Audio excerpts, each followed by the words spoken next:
السلام علیکم دوستو، نعیم اختر چینل میں آپ سب دوستوں کو خوش آمدید۔ علامہ توسوی جو ہے وہ امام اہل سنت مولانا عبدالشکور لکھنوی رحمۃ اللہ علیہ کے شاگردوں میں، اور حضرت شیخ الاسلام مولانا حسین المدنی رحمۃ اللہ علیہ جنہوں نے 16 سال تک روضہ نبوی کے سائے میں بیٹھ کر مدینہ شریف میں حدیث کا درس دیا، ان کے شاگردوں میں اور ان کے مریدین میں سے ہیں، اور پاکستان میں ایک متعارف اور جانی پہچانی شخصیت ہے۔ اب منہ پہ ان کے تعریف کیا کی جائے، یہ اپنی ذات میں خود ہی اپنی ایسی جلالت شان رکھتے ہیں کہ انشاءاللہ آپ کے سامنے آئیں گے تو آپ کو تعارف ہوگا۔ اللہ تعالیٰ مجھے اور آپ کو ان علماء کی باتیں نہایت ہی غور و فکر، دھیان اور توجہ سے سننے کی توفیق عطا فرمائے۔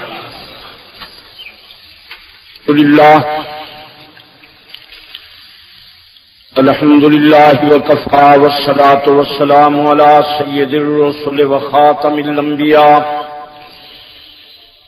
صلی اللہ علیہ وعلى آلہ واصحابہ وبارک وسلم صلاة تكون للنجاة وسيلة ولعلو الدرجات كفيلا اللهم صل على محمد وعلى آل محمد وعلى آل محمد وبارك وسلم أما بعد فأعوذ بالله السميع العليم من الشيطان الرجيم بسم الله الرحمن الرحيم لقد كان لكم في رسول الله أسوة حسنة محمد از تمی خواہم خدا را خدایا از تو عشق مصطفیٰ را ایمان ما اطاعت خلفاء راشدین اسلام ما محبت آل محمد است۔ شرفاء ملت، بزرگوں، دوستوں، عزیزوں، اللہ تبارک و تعالی وحدہ لا شریک لہ اس عاجز کو حق بیان کرنے کی توفیق عطا کرے، آپ حضرات کو کلمات حقہ سمجھنے کی توفیق عطا فرمائے۔ یہ خالص دینی، مذہبی، تبلیغی، اصلاحی، تعلیمی پروگرام ہے جس کی غرض و غایت رضا الہی ہے۔ میں کسی جماعت اور پارٹی کی دل دکھانے کے لیے نہیں آیا،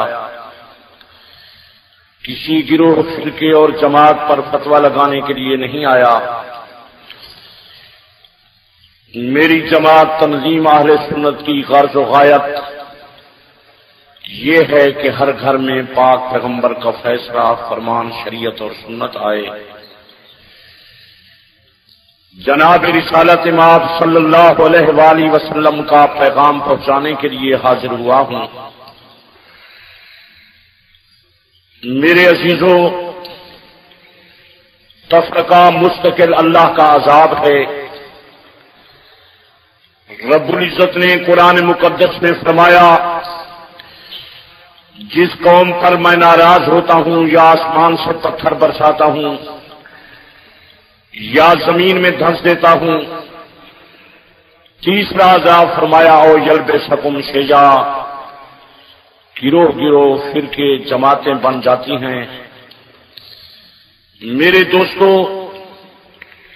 میں آپ حضرات کو اتحاد اور اتفاق کی دعوت دینے کے لیے حاضر ہوا کہ بھائی بھائی بن کر پاک پیغمبر کے دروازے پر آؤ، رحمت للعالمین صلی اللہ علیہ وآلہ وسلم کے ہر فیصلے پر گردن جھکاؤ۔ ہماری کامیابی، ہماری نجات، ہماری سرخروئی پاک پیغمبر صلی اللہ علیہ وآلہ وسلم کی پیروی میں ہے۔ میں چاہتا یہ ہوں کہ ہر محمدی پاک پیغمبر کی سنت کا پرچم اٹھائے، جناب رسالت مآب صلی اللہ علیہ وآلہ وسلم کی مقدس تعلیم کو اپنائے، ہر گھر میں جناب رسالت مآب صلی اللہ علیہ وآلہ وسلم کا فیصلہ فرمان ارشاد آئے۔ رب العزت نے قرآن مقدس میں فرمایا، وَاعْتَصِمُوا بِحَبْلِ اللَّهِ جَمِيعًا وَلَا تَفَرَّقُوا، اللہ کے دین اسلام والی رسی کو تھام لو، تفرقہ نہ کرو۔ وہ قومیں تباہ و برباد ہو جاتی ہیں جو انتشار کا شکار ہوتی ہیں۔ میں تمام لوگوں کو ہمیشہ اتحاد و اتفاق کی دعوت دیتا ہوں۔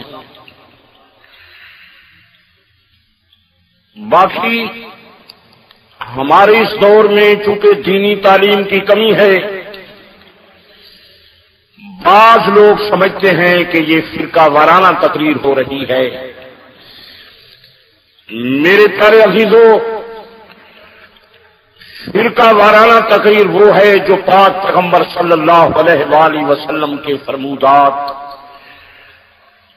نبی اکرم صلی اللہ علیہ وآلہ وسلم کی مقدس تعلیمات کے خلاف۔ یہ اللہ کی توحید کو بیان کرنا، پاک پیغمبر صلی اللہ علیہ وآلہ وسلم کی رسالت اور ختم نبوت کو بیان کرنا، خلفائے راشدین کی خلافت کو بیان کرنا، یہ فرقہ وارانہ تقریر نہیں ہے۔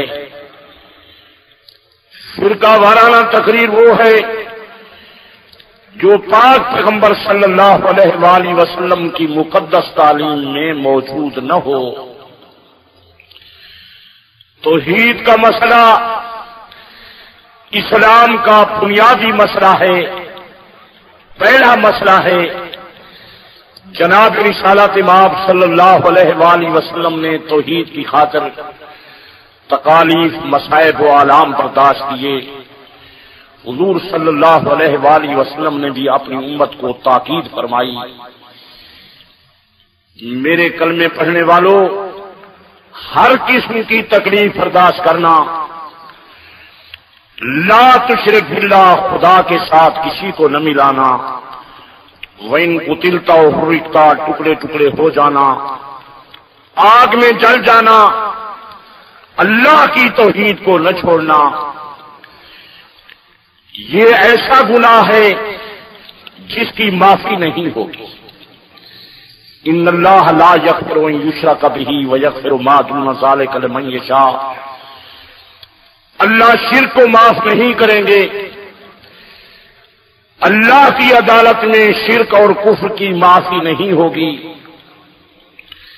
رب العزت نے قرآن مقدس میں فرمایا، انہ من یشرک باللہ فقد حرم اللہ علیہ الجنہ، جس نے شرک کیا اللہ نے مشرک پر جنت کو حرام کر دیا۔ مشرک کافر کبھی بہشت میں داخل نہیں ہوگا۔ تو یہ پاک پیغمبر صلی اللہ علیہ وآلہ وسلم کے واضح ارشادات ہیں۔ ختم نبوت کے متعلق قرآن مقدس میں اعلان ہے کہ پاک پیغمبر خاتم النبیین ہیں۔ جناب رسالت مآب صلی اللہ علیہ وآلہ وسلم نے فرمایا، لا نبی بعدی، خبردار میرے بعد کوئی نیا نبی پیدا نہیں ہوگا۔ انا آخر الانبیاء وانتم آخر الامم، میں آخری نبی ہوں، تم آخری امت ہو۔ اول الانبیاء آدم و آخرهم محمد، پہلے نبی آدم سے، آخری نبی میں محمد ہوں۔ جناب رسالت مآب صلی اللہ علیہ وآلہ وسلم نے فرمایا، قصر نبوت پورا ہو گیا۔ میرے پیارے عزیزو، جب سورج کا طلوع ہو جاتا ہے تو چراغ کوئی نہیں جلاتا۔ اللہ پاک نے فیصلہ کیا، میرے پاک پیغمبر کی نبوت کا سورج طلوع کر چکا ہے، اب نئی نبوت کے چراغ جلانے کی میری مخلوق کے لیے ضرورت نہیں ہے۔ میرے پاک پیغمبر خاتم النبیین ہیں۔ جناب رحمت اللہ عالمین صلی اللہ علیہ وآلہ وسلم کو میں نے کامل مکمل دین عطا کر دیا کہ بیان لکل شے، ہر چیز کا بیان ہو گیا۔ الیوم اکملت لکم دینکم واتممت علیکم نعمتی، اللہ کا دین پورا ہو گیا، دین والی نعمت پوری ہو گئی۔ اب ہماری ڈیوٹی یہ نہیں کہ ہم دین کا مسئلہ بنائیں، ہماری ڈیوٹی یہ ہے کہ پاک پیغمبر صلی اللہ علیہ وآلہ وسلم کے نقش قدم پر جائیں. لقد کان لکم فی رسول اللہ اسوۃ حسنہ، حضور کی ذات گرامی میں بہترین نمونہ موجود. حضور کارخانہ کائنات کے لیے نمونہ بن کے آئے، سرچشمہ ہدایت بن کے آئے. قل ان کنتم تحبون اللہ فاتبعونی، میرے پاک پیغمبر اپنی امت کو فرما دیجئے اگر خدا سے محبت ہے تو میری پیروی کرو، پاک پیغمبر کے نقش قدم پر آؤ، حضور کی اتباع کرو. ہم غیروں کے دروازے پر نہ جائیں، ٹھوکریں نہ کھائیں، پاک پیغمبر کے دروازے پر آئیں، اپنی بیماری کا علاج معالجہ سرکار مدینہ سے کرائیں. دنیا کے مولویوں کے استاد مولوی، پیروں کے استاد پیر جناب محمد مصطفیٰ کے استاد خدا ہیں. مدنی کریم 14 طبق کے سردار، دونوں جہانوں کے سردار، انبیاء رسول کے سردار، نور بشر کے سردار، کارخانہ کائنات میں پاک پیغمبر جیسی ہستی نہ آج تک پیدا ہوئی نہ قیامت تک پیدا ہوگی.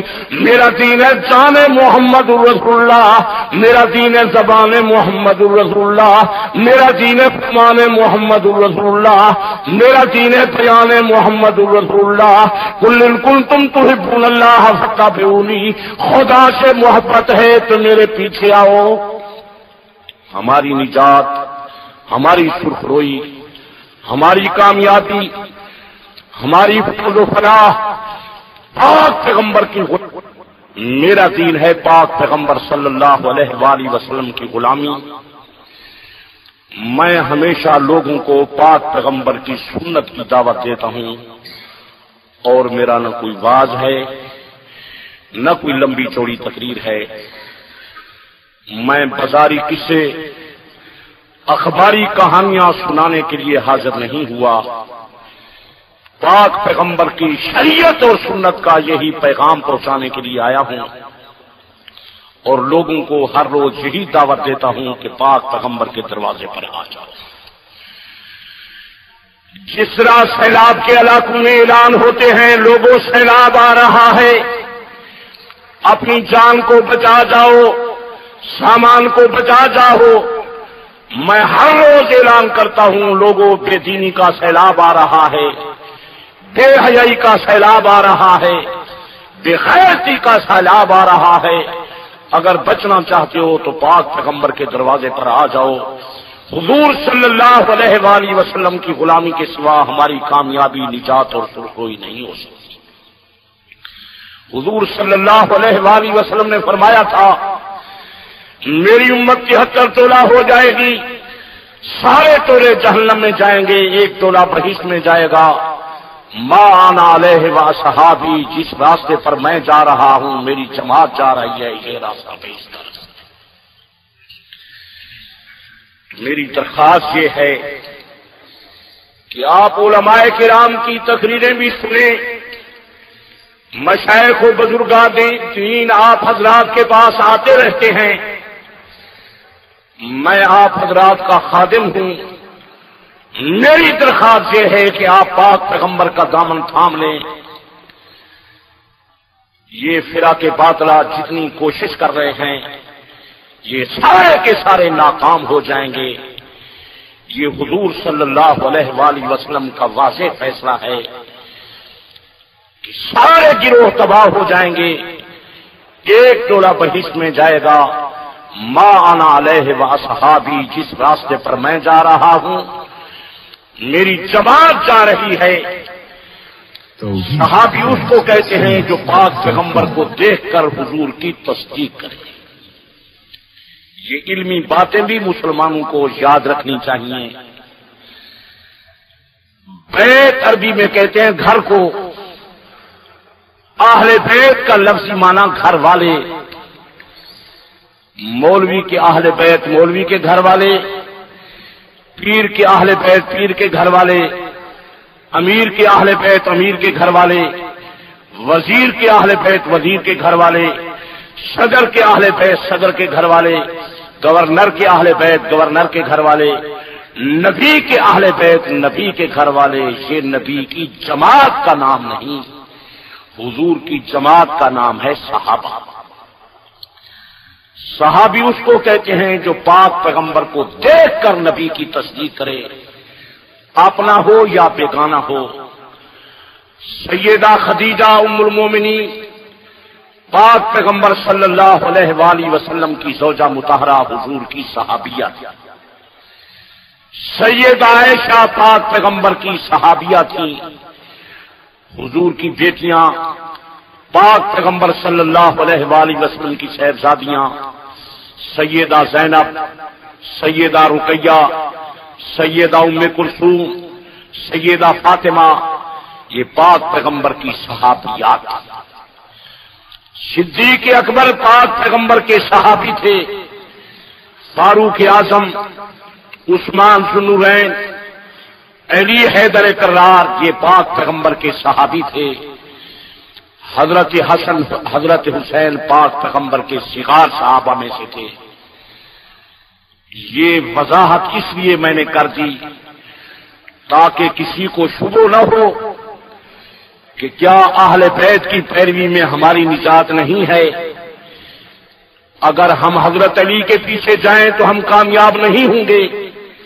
تو حضرت علی مہاجرین کی صف اول میں موجود ہیں۔ یہ پاک پیغمبر کے جلیل القدر صحابی ہیں۔ حضرت علی کی محبت ہمارا دین ہے، حضرت علی کی محبت ہمارا ایمان ہے۔ ہم سنی ہیں، جو صحابہ کو نہیں مانتے صدیق فاروق غنی کو، وہ خارجی ہیں۔ جو صحابی علی کو نہیں مانتے وہ بھی خارجی ہیں، رافضی ہیں، مختلف گروہوں میں بٹے ہوئے ہیں۔ باقی عزیز نے اعلان کر دیا، کسی نے اگر کوئی مسئلہ پوچھنا ہو تو وہ اختتام کے بعد بڑی خوشی سے پوچھ سکتا ہے۔ اگر ہم کو کوئی آدمی بات سمجھانا چاہے وہ بھی سمجھا سکتا ہے۔ جو باتیں میں جانتا ہوں میں آپ حضرات کی خدمت میں پیش کر رہا ہوں۔ اگر مزید برآں کوئی بات رہ جائے، آپ اگر سمجھانا چاہیں تو تقریر کے بعد مجھے سمجھائیں، میں سمجھنے کے لیے بھی تیار ہوں۔ میں چاہتا یہ ہوں کہ ہم بھائی بھائی بن کر پاک پیغمبر کے سچے پکے غلام بن جائیں۔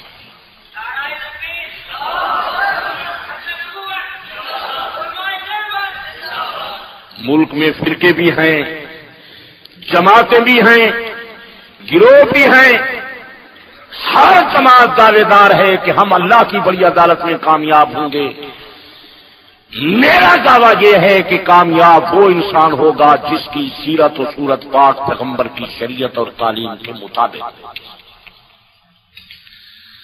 اس لیے میں آپ حضرات کو جناب رحمت اللہ عالمین کی مقدس تعلیم کی دعوت دے رہا ہوں۔ میرا مشائخ دیوبند سے تعلق ہے۔ شیخ الاسلام حضرت مولانا سید حسین احمد صاحب مدنی رحمت اللہ علیہ میرے استاد تھے۔ دارالعلوم دیوبند نے انہوں نے مجھے بخاری شریف اور ترمذی شریف پڑھائی اور وہ میرے پیر اور مرشد تھے۔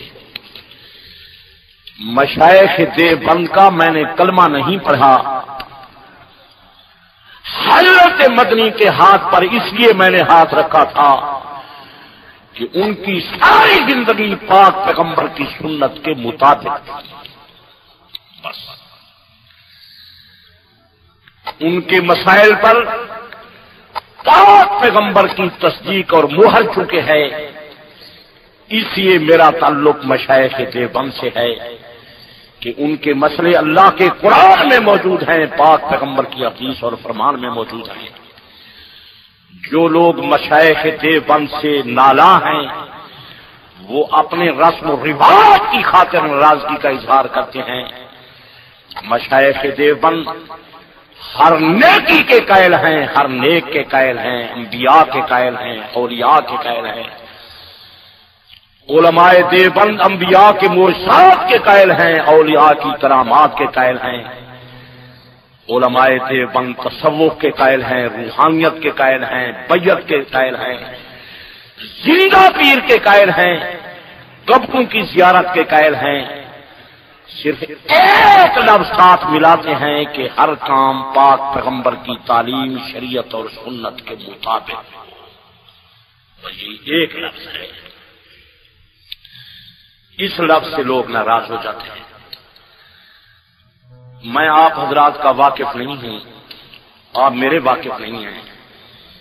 میری تقریر کے بعد شاید بعض حضرات ناراض ہوں، وہ صرف اسی ایک لفظ کی خاطر ناراض ہوں گے، اور کوئی میرا جملہ نہ ناراضگی کا ہوگا، نہ دل آزاری کا ہوگا، نہ دل دکھانے اور رنجانے کا کوئی پروگرام ہے۔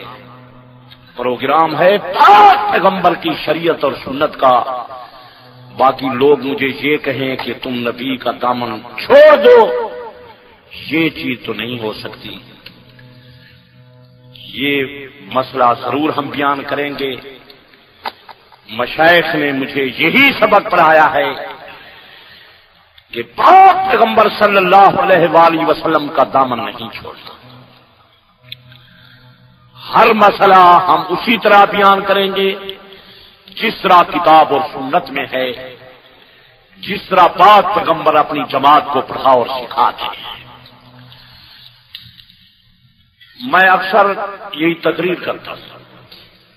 اس وقت میرا تبلیغی دورہ 1 جنوری تک مسلسل بنا ہوا ہے اور بنا ہوا تھا۔ مکہ مکرمہ میں حاضر ہوا تو حضرت مولانا شیخ عبدالحفیظ صاحب دامت برکاتہ نے یہ اہتمام انتظام فرما کے مجھے حکم دیا، اور خطیب اسلام حضرت مولانا محمد ضیاء القاسمی صاحب بھی تشریف لے آئے ہیں۔ وہ سارا پروگرام ہم چھوڑ کر یہاں آپ حضرات کی خدمت میں حاضر ہوئے۔ تو میری مختصر گزارش یہی ہے کہ آپ حضرات تمام مسائل کے سلسلے میں یہ بات یاد رکھ جائیں، جتنے فرقے ہمارے خلاف ہیں وہ صرف اسی ایک لفظ کی خاطر خلاف ہیں۔ لوگ چاہتے ہیں ہمارے رسم و رواج چلیں، ہم چاہتے ہیں پاک پیغمبر کا فیصلہ فرمان شریعت اور سنت چلے۔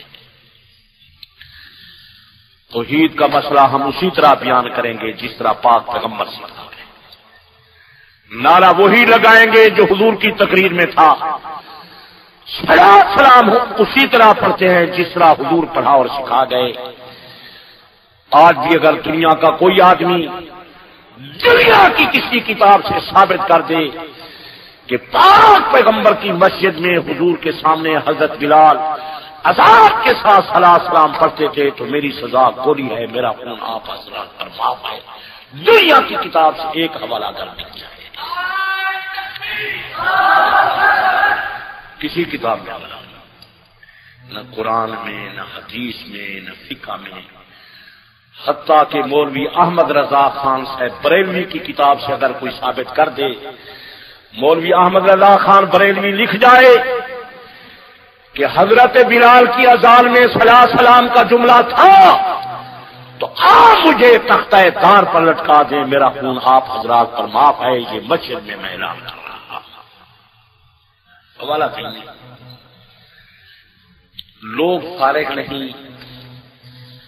دینی تعلیم کی کمی ہے، مذہب ہے خواہش و خیال والا، دل دماغ والا، ہر آدمی اپنی خواہش کی پیروی کر رہا ہے۔ اگر پاک پیغمبر کی مقدس تعلیم ہوتی تو انتشار نہ ہوتا، یہ فرقہ بندی نہ ہوتی۔ کتنی واضح بات ہے کہ ہم صلاح سلام کے قائل ہیں۔ نبی کی ذات پر صلاح سلام پڑھنا ہمارا دین ہے، صلاح سلام پڑھنا ہمارا ایمان ہے۔ جو پاک پیغمبر کے صلاح سلام کا منکر و کافر بے ایمان خارج از اسلام ہے، لیکن صلاح سلام اسی طرح پڑھیں گے جس طرح حضور پڑھا اور سکھا گئے ہیں۔ نماز میں پڑھتے ہیں ہم روزمرہ، آپ حضرات کے معلومات، السلام علیکم ایھا النبی، بلکہ نبی کے بعد ولیوں پر بھی ہم سلام پڑھتے ہیں، وعلی عباد اللہ الصالحین۔ تمام اولیاء، مشائخ و بزرگان دین، صالحین پر بھی سلام ہو۔ پھر پڑھتے ہیں اللہم صلی علی محمد۔ نماز کے اندر ہم صلاۃ بھی پڑھ رہے ہیں، سلام بھی پڑھ رہے ہیں، لیکن اذان کے ساتھ نہیں پڑھتے۔ کیا وجہ؟ نماز میں اس لیے پڑھتے ہیں کہ پاک پیغمبر پڑھا گئے، اذان کے ساتھ اس لیے نہیں پڑھتے کہ حضور نہیں سکھا گئے۔ بلال کی اذان میں یہ جملہ نہیں تھا،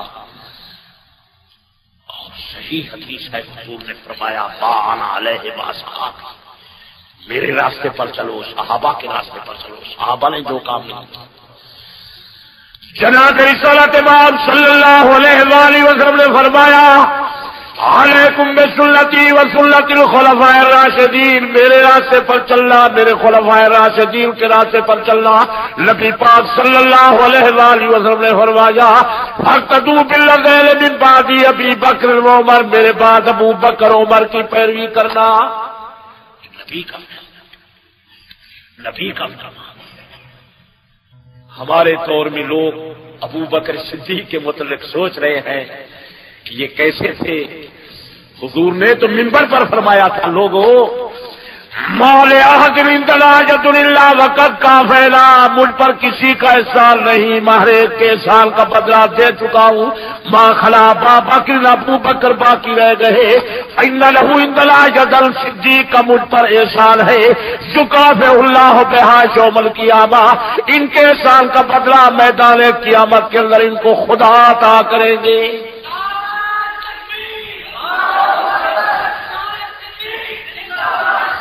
بوسے نے، کائنات نے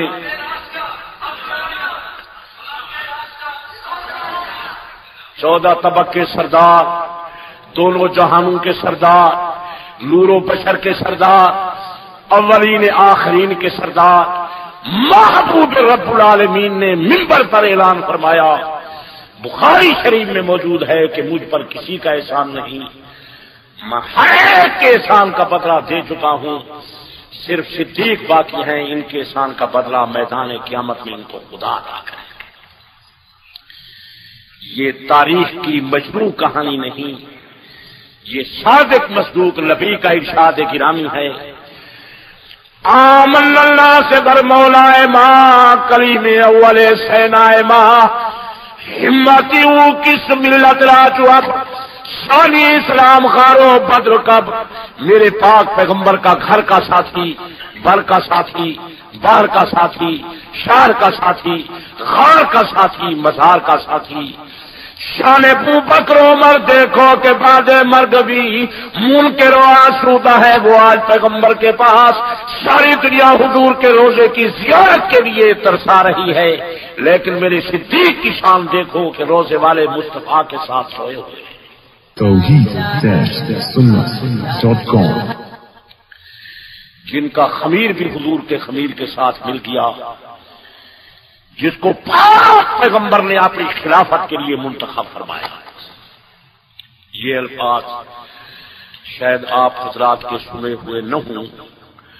صدیق نے اپنی خلافت کے لیے کوئی کوشش نہیں کی، محنت نہیں کی، دورہ نہیں کیا، لوگوں کو منت سماجت نہیں کی، تلوار سے نہ ڈرایا ہے نہ کسی کو دھمکایا ہے کہ مجھے خلیفہ بنانا۔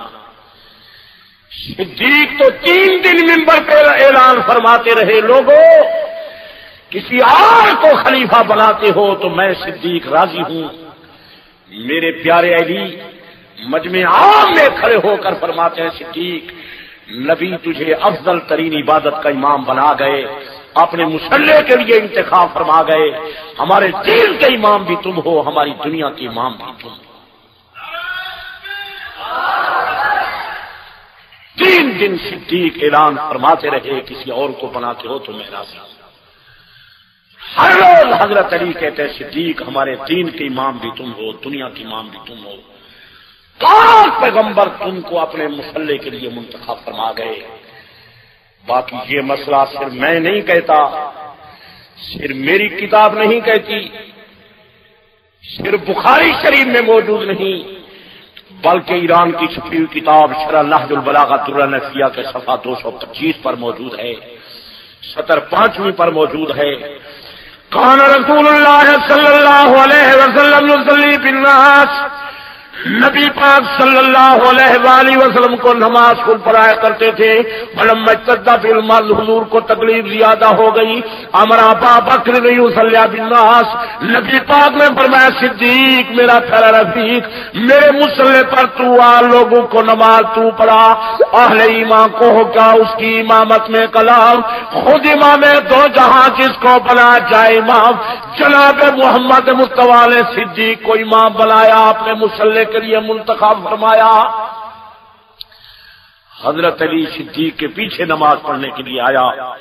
احتجاج کی برسی، شیعہ کی مشہور کتاب مطبوعہ نجف اشرف صفحہ 60-70 دوسری پر لکھا ہوا موجود ہے، حضرت علی کے متعلق لکھا ہوا موجود ہے. ثم قام وتحيا للصلاة وحضر المسجد وصلى خلف ابي بکر. حضرت علی اپنے گھر سے روانہ ہوئے، نماز کی تیاری کی، مسجد میں حاضر ہوئے. حضرت ابو بکر صدیق کے پیچھے آ کر نماز ادا کی. حضرت علی نے علیحدہ مسجد نہیں بنائی، علیحدہ جماعت نہیں کرائی. اپنی مسجد میں علی ولی اللہ خلیفہ بلا فضل کی اذان نہیں کہلوائی. دنیا کی کسی کتاب میں حوالہ نہ آج تک کسی نے دکھایا، نہ قیامت تک کوئی دکھائے گا. دنیا کی کتاب میں نہیں ہے. میں چونکہ آپ حضرات کو اتحاد کی دعوت دینے کے لیے آیا ہوں، میں چاہتا ہوں کہ زمین کے لوگ متحد ہو جائے. نہ شیعہ کی کتابوں میں ہے، نہ سنی کی کتابوں میں ہے.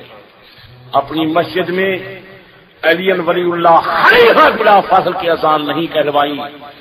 دنیا کی کسی کتاب میں حوالہ نہ آج تک کسی نے دکھایا، نہ قیامت تک کوئی دکھائے گا. دنیا کی کتاب میں نہیں ہے. میں چونکہ آپ حضرات کو اتحاد کی دعوت دینے کے لیے آیا ہوں، میں چاہتا ہوں کہ زمین کے لوگ متحد ہو جائیں.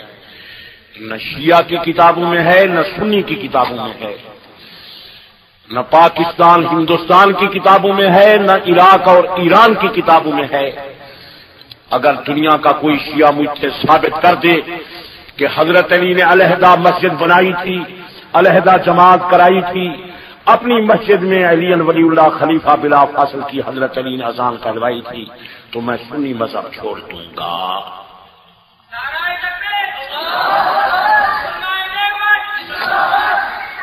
دنیا کا کوئی مجتہد نہیں دکھا سکتا. باقی میں آپ حضرات کی خدمت میں لکھنؤ تعلیم حاصل کرنے کے بعد نجف اشرف کربلا مولا ایران کی کتابیں پڑھنے کے بعد حاضر ہوا ہوں. یہ خواب والی باتیں میں بیان نہیں کر رہا، کیونکہ دین کی دعوت دینے کے لیے آیا ہوں. میں پاکستان پڑھتا رہا، ہندوستان پڑھتا رہا. دیوبند سے فارغ ہونے کے بعد لکھنؤ تعلیم حاصل کرنے کے لیے گیا. لکھنؤ سے فارغ ہونے کے بعد نجف اشرف گیا، کربلا مولا عراق گیا. ایران کی کتابیں جا کر پڑھی ہیں. جو مسئلہ میں منبر پر بیان کروں گا، دنیا کا کوئی مجتہد عالم اس کی تردید نہیں کر سکے گا، نہ آج تک کسی نے کی، نہ قیامت تک تردید کرنے کی خدا کسی کو توفیق دے گا. میں انگلینڈ میں پہلی دفعہ حاضر ہوا ہوں. اگر یہاں کا کوئی مجتہد ثابت کر دے کہ حضرت علی المرزا شیر خدا نے علی ولی اللہ خلیفہ بلا فاصل کی اذان کہلوائی تھی، تو میں سنی مذہب چھوڑ دوں گا. یہ میرا اعلان ہے. آپ کسی مجتہد بلائیں، بڑے بڑے علماء یہاں آتے ہیں، بڑے بڑے مجتہد بھی یہاں موجود ہوں گے. یا ایران کا کوئی مجتہد بلوائیں، خرچہ میں دوں گا. وہ کتاب بھی ساتھ لائیں، حوالہ دکھائے. فرقہ وارانہ تقریر وہی کرتے ہیں جو نئی اذان بناتے ہیں. ہماری اذان تو وہی ہے جو پاک پیغمبر نے کے سامنے حضرت بلال نے کہی تھی. بلال کی اذان میں نہ علی ولی اللہ کا ٹکڑا تھا، نہ صحابہ اسلام کا ٹکڑا تھا. دنیا کا کوئی عالم ثابت نہیں کر سکتا. ہم محمدی ہیں. آپ حضرات بھی کچھ وقت دیں، بہت کو سوچیں. میں چاہتا ہوں امت نبی کی، کلمہ نبی کا، فیصلہ نبی کا چلے. صدیق نے ہم کو مربع نہیں دیا. صدیق نے 40,000 درہم پاک پیغمبر کو دیے تھے. نبی کی رفاقت کے لیے سب کچھ قربان کیا. میں حضرت علی کا غلام ہوں، علی کے غلاموں کا غلام ہوں، حضرت علی میرے رہنما، حضرت علی میرے مقتدا، حضرت علی میرے پیشوا۔ حضرت علی نے نبی سے روٹی لی، نبی سے کپڑا لیا، نبی سے مکان لیا، نبی سے سیدہ فاطمہ کا رشتہ لیا۔ صدیق وہ ہے جنہوں نے یہ سب کچھ نبی کو دیا، علی نبی سے لیتے رہے، صدیق نبی کو دیتے رہے۔ تو دنیا کا کوئی آدمی انکار نہیں کر سکے گا۔ علی پر نبی کا احسان ہے کہ سیدۃ النساء فاطمہ الزہرا کا رشتہ دیا، نبی پر صدیق کا احسان ہے کہ مخدومہ کائنات طیبہ طاہرہ 7 برس کی تھی، حضور سے نکاح کر دیا، 9 برس کی ہوئی، حضور سے شادی کر دی۔ پاک پیغمبر حق مہر دینے کا ارادہ کر رہے ہیں، ابو بکر صدیق رو کے عرض کرتے ہیں یا رسول اللہ میں اور میرا مال آپ پر قربان، حق مہر میں خود ادا کروں گا۔ ہجرت والی رات 40,000 درہم بارگاہ نبوت میں پیش کیے، سواری کے لیے 2 اونٹنیاں دیں، جہاں اونٹنیاں موجود نہیں تھیں 5 پیغمبر کو اپنے کندھے پر بٹھا کر غار پہنچایا۔ اللہ کی قسم ہے صرف پہنچایا نہیں، اس دن سے پہنچانے کے لیے گیا، آج تک واپس نہیں آیا۔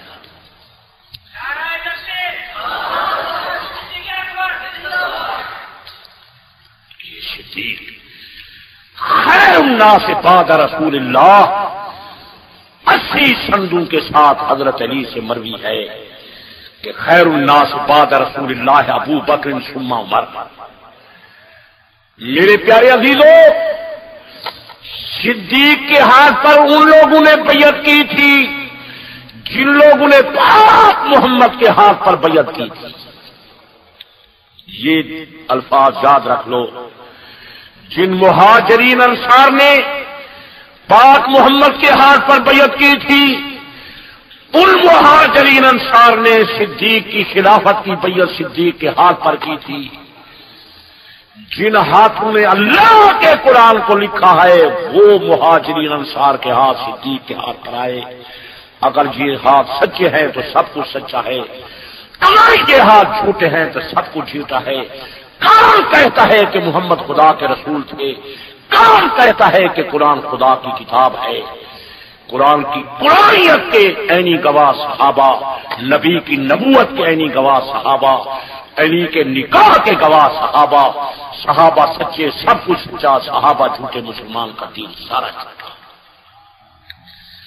اسی عالم کو لاؤ جو ثابت کر کے دکھائے کون کہتا ہے کہ محمد خدا کے رسول تھے؟ کون کہتا ہے کہ قرآن خدا کی کتاب ہے؟ یہ قرآن اللہ کی لا ریب کتاب جو زمین کے خطوں پر موجود ہے، عرب عجم میں موجود ہے، یہ خدا نے لکھ کر نہیں دی، مصطفیٰ نے اپنے ہاتھ سے لکھ کر نہیں دی، یہ کتاب ہے صحابہ کی کتاب۔ ہم نے نبی پاک کو نماز پڑھتے نہیں دیکھا، قرآن پڑھتے نبی نہیں دیکھا، حج کرتے نہیں دیکھا، طواف کرتے نہیں دیکھا، جہاد کرتے نہیں دیکھا۔ پاک پیغمبر کو نبوت کا دعویٰ کرتے صحابہ نے دیکھا، حج کرتے صحابہ نے دیکھا، طواف کرتے صحابہ نے دیکھا، جہاد کرتے صحابہ نے دیکھا، قرآن پڑھتے صحابہ نے دیکھا۔ یہ ہے نبوت کے واقعے کے گواہ، یہ ہے نبوت کے موقع کے گواہ، یہ ہے نبوت کے عینی گواہ، یہ ہے علی کے نکاح کے گواہ۔ کون کہتا ہے کہ علی المرتضیٰ کا نکاح سیدۃ النساء فاطمہ الزہرا سے ہوا تھا؟ موقع کے گواہ کوئی پیش کرے۔ کشف الغمہ مطبوعہ ایران صفحہ 104 صدر 5ویں پر موجود ہے۔ شیعہ لکھ رہے ہیں کہ حضور نے فرمایا اللہ جلدی جا۔ یا رسول اللہ میں کہاں جاؤں؟ جناب رحمت اللہ علیہ نے فرمایا جلدی جلدی جا، حضرت ابا بکر عمر و عثمان، ابو بکر عمر کو بلاؤ، عثمان علی کو بلاؤ، طلحہ زبیر کو بلاؤ، چند انصاریوں کو بلاؤ۔ بارگاہ نبوت میں حاضر ہوئے، عرض کرتے ہیں یا رسول اللہ خیر تو ہے، ہم کو جلدی جلدی بلوایا۔ جناب رسالت امام صلی اللہ علیہ وآلہ وسلم نے فرمایا صدیق میرا پیارا رفیق عمر علی ربی فاطمہ من علی، مجھے اللہ کا حکم آیا میں فاطمہ الزہرا کا نکاح علی المرتضیٰ سے کروں؟ میں نے تم کو جلدی جلدی بلوایا. انی اشہدکم لی قد زوجت فاطمہ من علی، میں تم کو گواہ بناتا ہوں میری فاطمہ الزہرا اور علی المرتضیٰ کے نکاح کے گواہ تم بنو. یہ صحابہ نبی کی نبوت کے گواہ، یہ صدیق فاروق غنی علی کے نکاح کے گواہ. اگر یہ عینی گواہ سچے سب کچھ سچا، عینی گواہ جھوٹے سب کچھ جھوٹا. میرے عزیزوں، شاید یہ الفاظ آپ حضرات نے نہ سنے ہوں، تو جن لوگوں نے صحابہ کو چھوڑا وہ قرآن تک کو چھوڑ گئے. یہ دشمنان صحابہ کی کتاب آپ حضرات کے سامنے لایا ہوں. اور کتابیں تو میں نہیں لا سکا. فون تو پاکستان کیا تھا کہ میری کتابیں بھیج دو، خدا جانے انہوں نے بھیجی ہیں یا نہیں بھیجی، میری موجودگی تک یہاں پہنچیں گی یا نہیں پہنچیں گی. یہ کتاب میں مشائخ رب کو دکھانے کے لیے ساتھ لایا تھا. یہ خمینی کی جماعت نے لکھی ہے. یہ کتاب نجف اشرا میں لکھی گئی اور ایران میں چھپی ہے.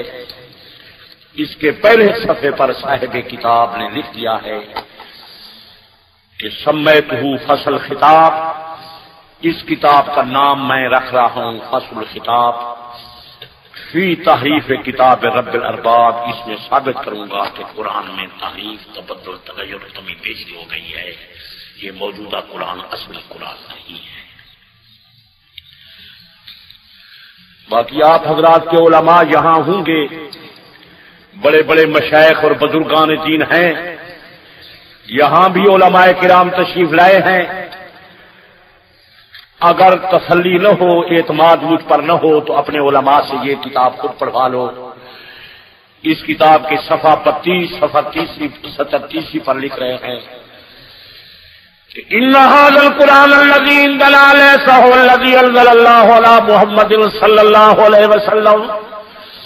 جو قرآن ہمارے پاس موجود ہے یہ وہ قرآن نہیں جو خدا نے جناب محمد الرسول اللہ پر نازل کیا تھا.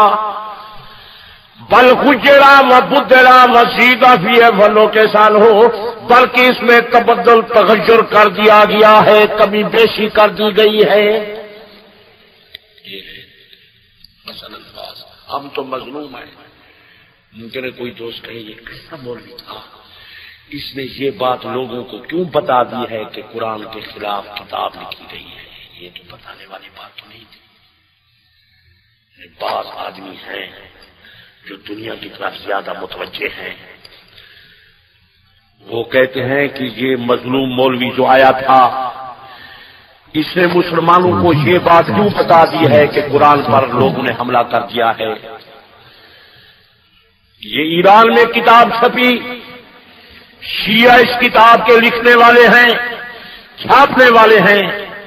یہ شیعہ مذہب کا یہ عقیدہ ہے کہ ان القرآن الذی جاء به جبریل علیہ السلام الى محمد صلی اللہ علیہ وسلم 17 الواجہ، جو قرآن جبریل نبی کے پاس رہے تھے اس کی 17,000 آیتیں تھی. موجودہ قرآن کی 6,666 آیات ہے. شیعہ کا عقیدہ ہے کہ 2/3 قرآن گم ہو گیا ہے.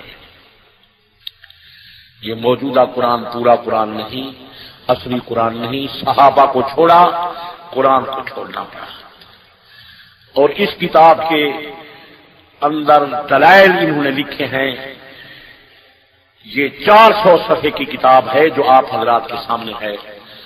اول سے لے کر آخر تک اس نے اس کتاب میں یہ دلائل لکھے ہیں کہ یہ موجودہ قرآن اصلی قرآن، پورا قرآن، سچا قرآن نہیں ہو سکتا. اصل قرآن علی کا تھا. اس کتاب کے صفحہ 121 پر لکھتے ہیں قال لامیر المومنین علیہ السلام قرآن مخصوص جمعہ بنفسی بعد وفات رسول اللہ. حضرت علی علیہ السلام نے نبی کی وفات کے بعد قرآن جمع کیا تھا. وعرضہ علی القوم، قوم پر حضرت علی نے اس قرآن کو پیش کیا تھا. فعارضوا عنہ، لوگوں نے وہ قرآن نہ لیا، اس قرآن سے اعراض کیا. فحجبہ عن اعینہم، حضرت علی نے وہ قرآن چھپا لیا. وکان عند ولدی علیہ السلام یتوارثہ امام عن امام کسائر خصائص الامامہ وخزائن النبوہ. وہ قرآن اماموں کے پاس رہا امامت کی اور چیزوں کی طرح. وہ ہوا عند الحجہ، وہ علی والا اصلی قرآن، پورا قرآن اب امام مہدی کے پاس ہے. یظہروا للہ سے بعد ظہورہ، جب امام مہدی ظاہر ہوں گے اس قرآن کو ظاہر کریں گے.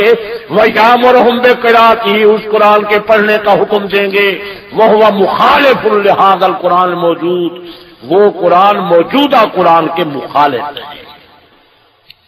یہ ہے فرقہ وارانہ مذہب، یہ ہے فرقہ وارانہ کتاب، یہ ہے دل آزاری کا پروگرام. ہم مظلوم تو کہتے ہیں، ہمارا خدا بھی سچا، مصطفیٰ بھی سچا، مرتضیٰ بھی سچا، اللہ کا قرآن بھی سچا، حدیث بھی سچی، حضور کی جماعت بھی سچی، حضور کا گھرانہ بھی سچا. صدیق والا قرآن بھی یہی ہے، علی والا قرآن بھی یہی ہے جو ہمارے گھروں میں، ہمارے مساجد میں موجود ہے، ہمارے بچے پڑھ رہے ہیں. آپ حضرات باوجود اس بات کے کہ ہائی تعلیم کے مالک ہوں گے، لیکن آج تک آپ کے معلومات میں یہ بات نہیں تھی کہ لوگوں نے ہمارے قرآن پر حملہ کر دیا ہے، نبی کے خاندان پر حملہ کر دیا ہے، پاک پیغمبر کی 3 بیٹیوں کا باپ اور بنا دیا کہ یہ مصطفیٰ کی نہیں تھی. اور علامہ باقر مجلسی شیعہ نے حق الیقین کے صفحہ 347 سطر پہلی پر لکھا ہے کہ چوں قائم ما ظاہر سبب جلد امام مہدی آئیں گے، عائشہ را زندہ کنت ام المومنین عائشہ کو زندہ کریں گے، تا برو حد بے زنت تاکہ بی بی عائشہ پر کوڑے مارے.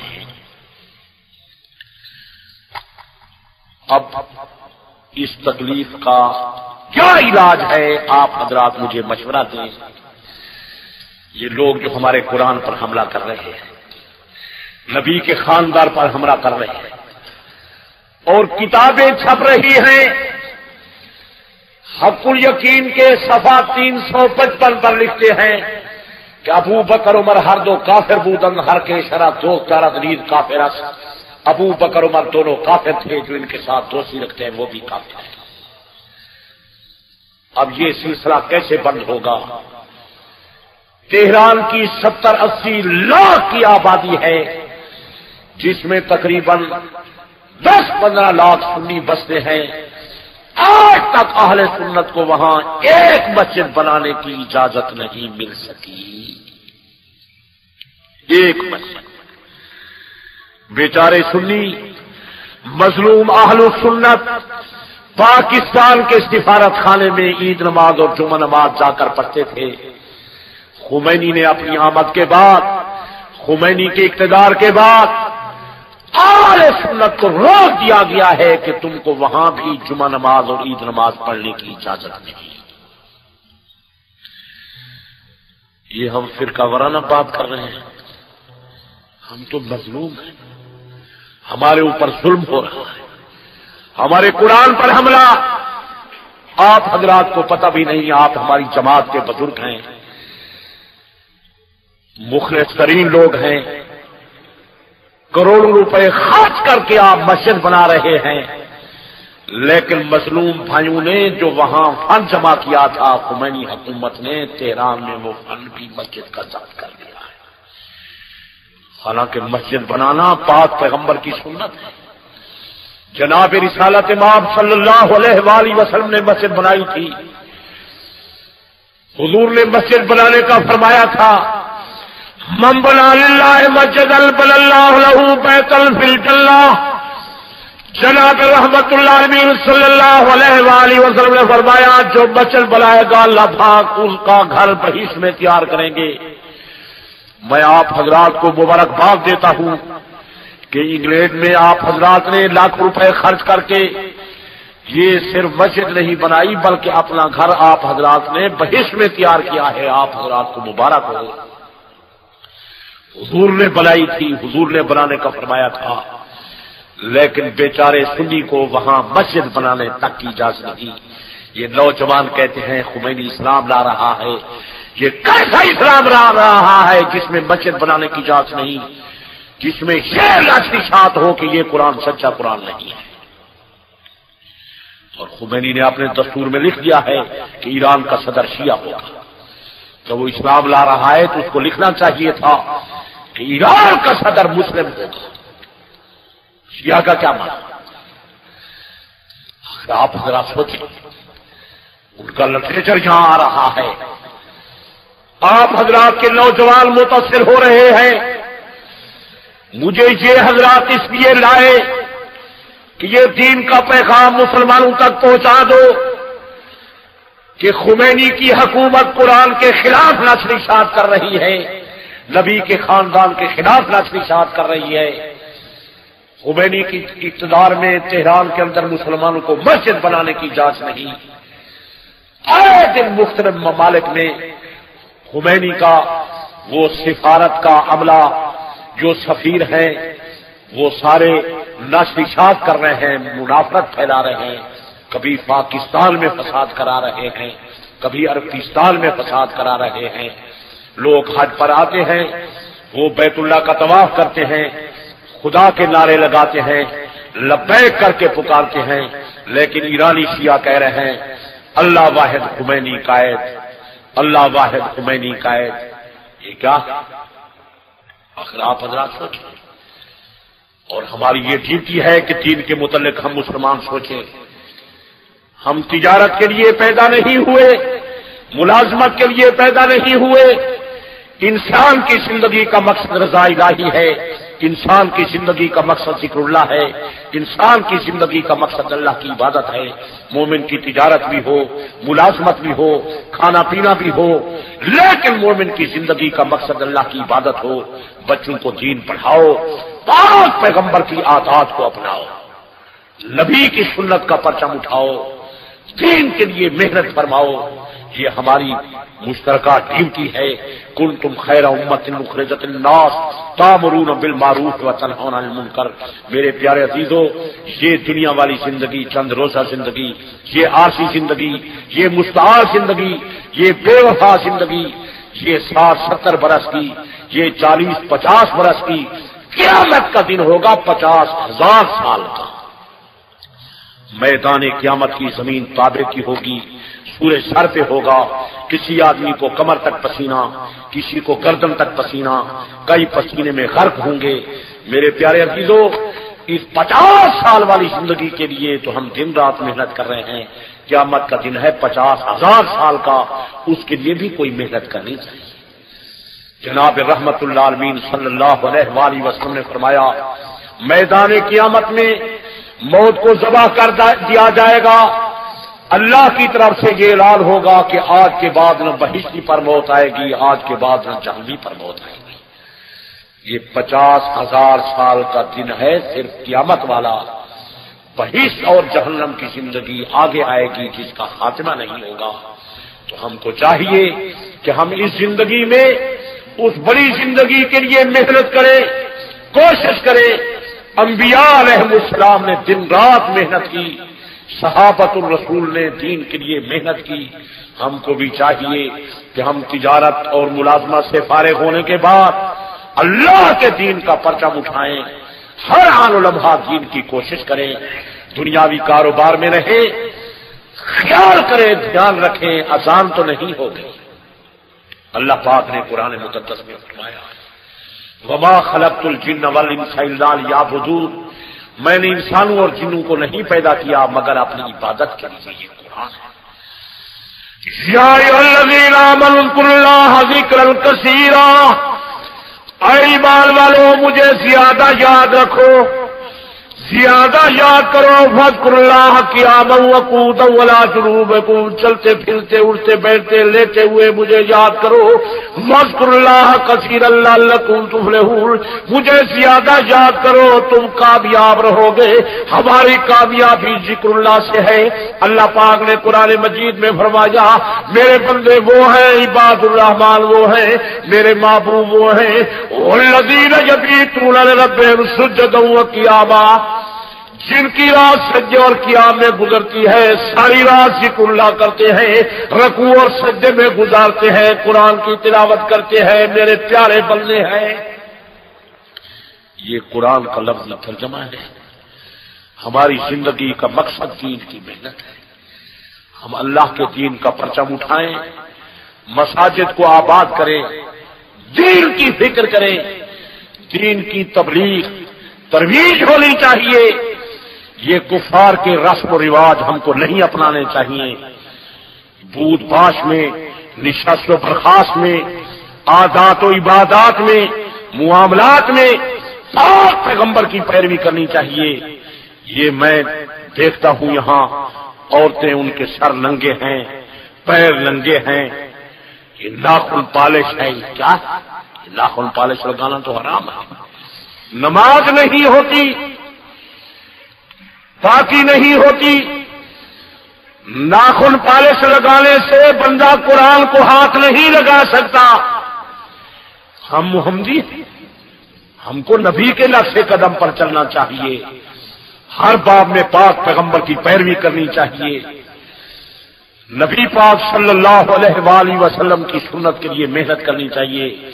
بیوی بچوں کو پاک پیغمبر کی مقدس تعلیم سے آگاہ کرنا چاہیے. ہر آدمی کی یہ ڈیوٹی ہے کہ اپنے بچوں کو کہے وضو کے متعلق، نماز کے متعلق، عقیدے کے متعلق، عمل کے متعلق.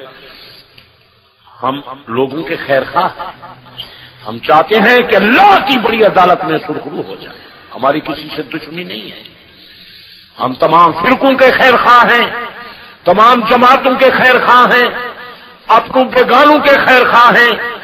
ہم چاہتے ہیں کہ پاک پیغمبر کے دروازے پر آئیں. ہماری نجات حضور کی اتباع میں ہے، حضور کی پیروی میں ہے. قرآن مقدس میں جو آیا لقد کان لکم فی رسول اللہ اسوۃ حسنہ، حضور کی ذات گرامی میں بہترین نمونہ ہے. ہم کو پاک پیغمبر صلی اللہ علیہ وسلم کے راستے پر چلنا چاہیے. اللہ تعالیٰ تمام مسلمانوں کو حضور کا سچا غلام بنائے، پاک پیغمبر کے نقش قدم پر چلنے کی توفیق عطا فرمائے. باقی کسی دوست نے اگر کوئی بات پوچھنی ہو تو دعا خیر کے بعد، تقریر کے خاتمے کے بعد، وہ اگر اصل حوالہ جات دیکھنا چاہے دیکھ سکتا ہے. اگر مجھے کوئی آدمی بات سمجھانا چاہے تو میں سمجھنے کے لیے بھی تیار ہوں. مجھ سے کوئی بات